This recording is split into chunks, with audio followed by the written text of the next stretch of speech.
శక్తి ఉన్నది. ఈ వాక్యానికి పవిత్రపరిచే శక్తి ఉన్నది. ఈ వాక్యానికి నీ అంతరంగంలో ఉన్న పాప మలినములను కాల్చగలిగిన శక్తి ఉన్నది.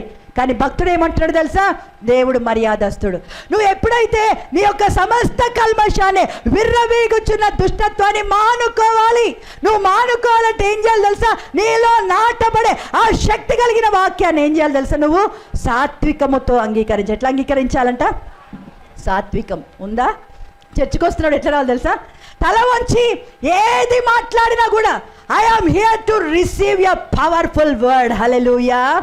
నీ లోపల నాటబడాలి అంటే నువ్వు మానుకోవాలి. ఏంటి తెలుసా? విర్రవీగుచున్న దుష్టత్వము సమస్త కల్మషమును మానుకొని నీలో నాటబడటానికి నువ్వు ఒప్పుకోవాలి. ఆ శక్తి కలిగిన వాక్యమును నువ్వు సాత్వికముతో అంగీకరిస్తేనే అప్పుడు ఏమవుతావు తెలుసా? ఏ ఏ ఏరియాల్లో నా ఇష్టము అనే విగ్రహం ఉందో, ఏ ఏ ఏరియాలో ప్రభువా ఇది నీకు చెందినది కాదు అని నా సొంతం అనేటువంటి ఏరియా ఉన్నదో ఆ ఏరియాలన్నిట్లలో కూడా నీ క్యారెక్టర్ విరిగిపోవడానికి, నువ్వు నలిగిపోవడానికి, నువ్వు కరిగిపోవడానికి, నువ్వు దంచబడడానికి, నువ్వు ఎప్పుడైతే ఒలివ కాయలు ఎట్లా దంచబడితే ఆ నూనె దేవుని మందిరంలో సమస్తమైన కార్యాలలో ఒలివ నూనె ఎట్లా వాడబడుతుందో దేవుని కొరకు అన్ని ఏరియాల్లో కూడా దేవుని జ్ఞాపకాలను ఉండడానికి, దేవుని చేత వాడబడడానికి అర్హత సంపాదించుకుంటావు నువ్వు. హల్లెలూయా.